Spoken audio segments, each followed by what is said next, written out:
and welcome to this video on student finances. My name is Melody and I'm a Master of Public Health student at the University of Glasgow. I'm Isabella and I'm also a student at UofG. I'm currently in my 4th year of my undergraduate. Today we're going to tell you a little bit about what you should expect spending wise if you come to University of Glasgow as a student. So we're going to be covering topics like rent, bills, food, transportation, student deals, and just name it all. So just stay tuned and keep watching.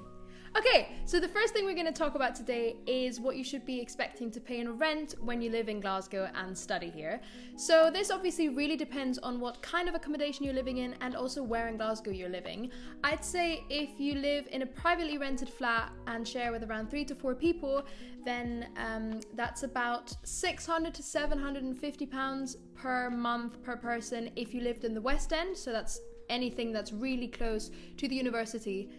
But obviously, as I said, that really depends depending on where in Glasgow you live. Yeah, so if you live in the East End of Glasgow and you're trying to rent a privately owned accommodation, you should expect between £450 to £600 per person, and that's if you're sharing with like another person, so maybe like a 2-bed flat. It could go up the more spaces and rooms that you have in the house. Yes. But that's roughly the cost. But if you want to go with a private hall, so a student hall accommodation, or just a private hall for students specifically, then you should expect around 1k to 1.5 for a studio apartment. But if it's an ensuite, I think Isabella is the best. So en-suites are usually a little bit cheaper. They can range from about 800 to 1,000, but also in student accommodation, that's usually including bills. But yeah, so as we said, it can really range depending on where you live and sort of who you share with, what type of flat you're living in. Yes. That's around what the prices are at the moment. Yeah. Okay, so in relation to that, we're going to talk about bills.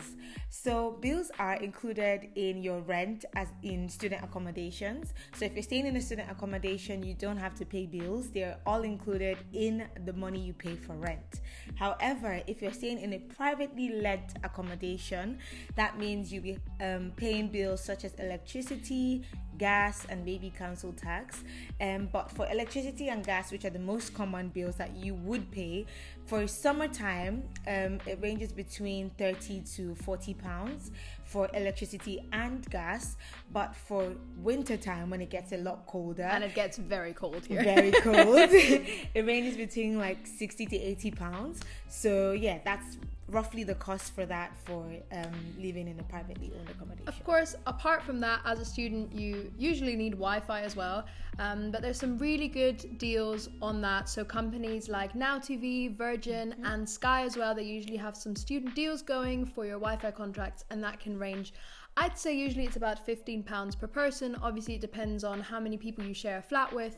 And as already said, if you do live in a privately rented student accommodation, so not a privately rented one, then usually you don't pay that at all. Of course, another really important aspect when talking about student finances is the money you have to spend on groceries each month. Obviously, this really depends on your personal requirements. I know some people are vegan, or maybe you have like a very specific dietary requirement, which might entail like paying more or less depending on your personal kind of needs. But I'd say that usually a weekly shop can range from as little as £15 up to 50, or of course even beyond that. But again, this depends on your personal life, and also it depends what kind of shops you shop at. So there are certain shops which are maybe a little bit more affordable than others. So for example, I'd say Lidl and Aldi are really good options for that, to spend a little bit less.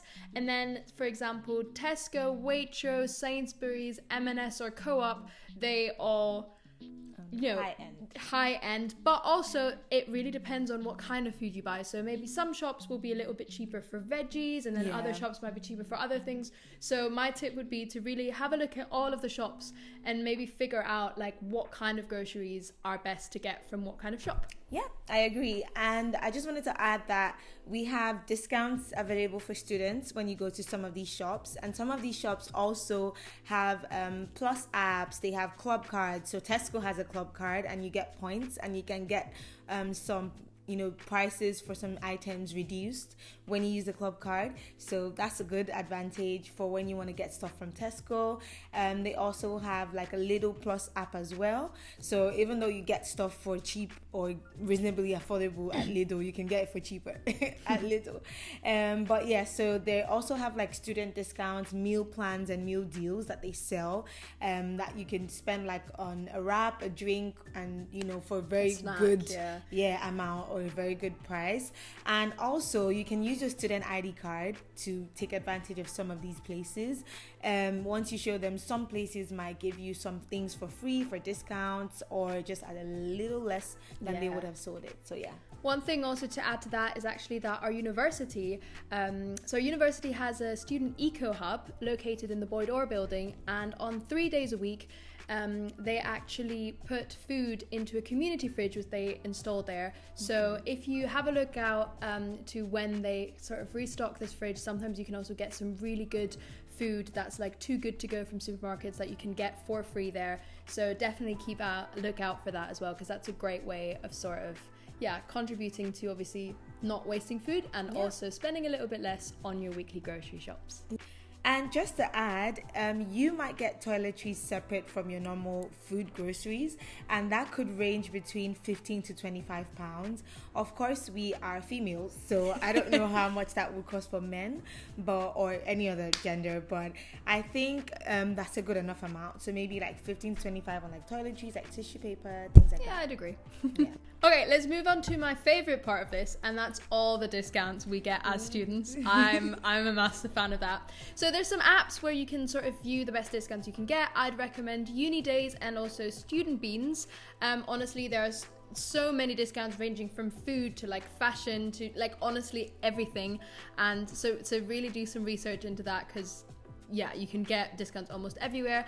And another tip also is always have your student ID with you, because no matter where you're going, if it's a shop, if it's a cafe, if it's a restaurant, always at least ask if they do a student discount. And I promise most places do offer like 10 to 20% discount on most items. So yeah, as I said, just keep an eye out for it. Yeah, and I'd like to say that you can also get gift items from these apps. So you can get discounts on perfumes, fashion items, and things that you want to gift yourself or other people. So you can also budget for giftings, and that could be something that you can leverage is the student discounts.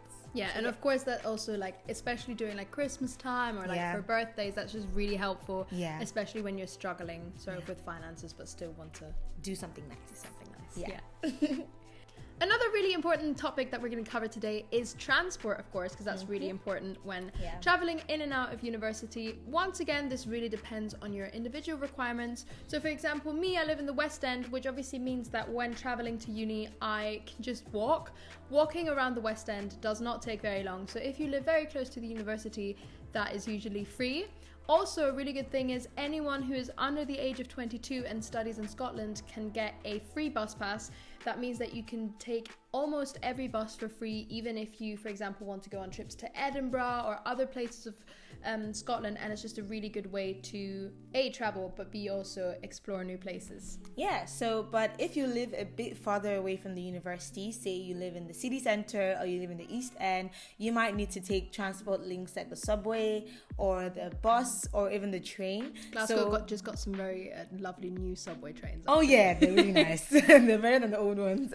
But yeah, so the subway costs about like £1.60 for a single trip, and then the bus costs about £4.70 for a round whole day trip. So you can use the bus to go anywhere for the whole day, for £4.70, and the train varies depending on where you're going to, but a really good advantage is if you have a rail card. So there are rail cards for different age groups, so you could be between 16 to 25 and pay a certain amount, like I think it's £30 per year, and then you get train tickets for really cheap prices or really discounted prices actually. So you can take advantage of a rail card in that regard, and that helps you move around. I'd also definitely recommend this if you want to try and travel as much as possible during your time here.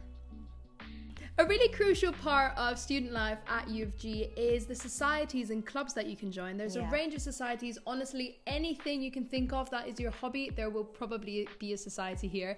And of course, that costs money as well. Some are free, but most of the normal societies that don't require too much equipment, so for example like a sport, so the ones that don't require any of that, usually range between 16 and 15 pounds per the entire year.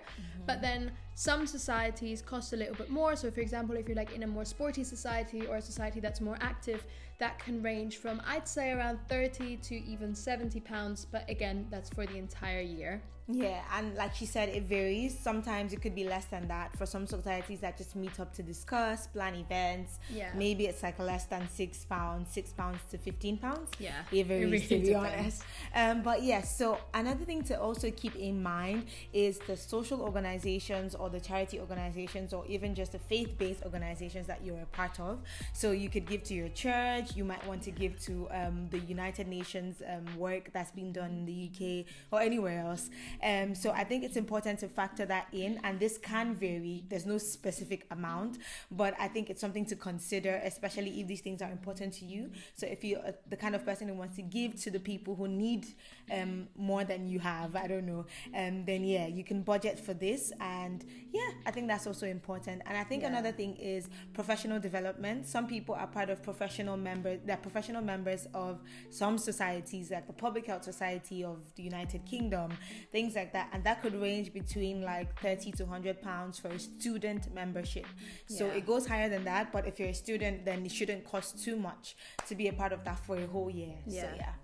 Of course, one very, very big body of sort of clubs that a lot of students are part of are sports club. Now, we're going to combine this a bit with going into gyms as well, because basically if you want to become a member of a sports society at the University of Glasgow, then you also need to be part of the student gym, so the GUSA Association, the Glasgow University Student Sports Association. And basically I'd say to join a club at the university that is a sports club, usually the membership is around 30 to 80 depending on if you're a general member or maybe you actually play the sports as a team. And then on top of that, you'd usually have to get, as I said, a membership at the University of Glasgow gym. The gym is a really, really cool space. It has loads of facilities and they do student deals as well. So one semester is £99 and the full year, like a full calendar year, would be £175, but you can head over to their website and there are loads of options, loads of different types of memberships that you can get, so make sure to check them out. And as I said, that's sort of in combination with also being a member of any of the sports societies available at Glasgow. And the very last part of this video will be talking about going out or eating out. So if you're an ambivert like I am, I'm kind of more introverted sometimes. You might not believe it, but yes, I am. So if you are more introverted, you might not spend so much going out or eating out. However, if you were to eat out in Glasgow, you would probably spend around 15 to 25 pounds per meal, and that's like a meal plus a drink or a meal plus water and things like that. So that's I'd also say that spend. Probably goes for ordering food online as well. Roughly around the same price. But of course, a really big part of a lot of people's student life, especially if you're at the beginning of your uni career, so like first and second year, is going out. I'd say that really varies, of course. As you already said, like if you're more of an introvert, you'll probably go out less. But again, a lot of especially younger students go out all the time. And I'd say a club entry usually varies between £4 and £10. So I know our university club is around £4, and then if you're going to clubs in the city centre, that might be a bit more. And then of course drinks can be quite expensive as well, so I'd budget roughly £30 to £50 for that per month if you are a massive fan of going out. And so thank you so much for watching this video. We've come to the end of the video, and we really do hope that you enjoyed listening to everything that we shared. As said, most of these things are really personal, and it just really depends on what kind of person you are, what kind of things you require. So, just keep that in mind. And thank you so much for watching. We hope you have a lovely day. Bye.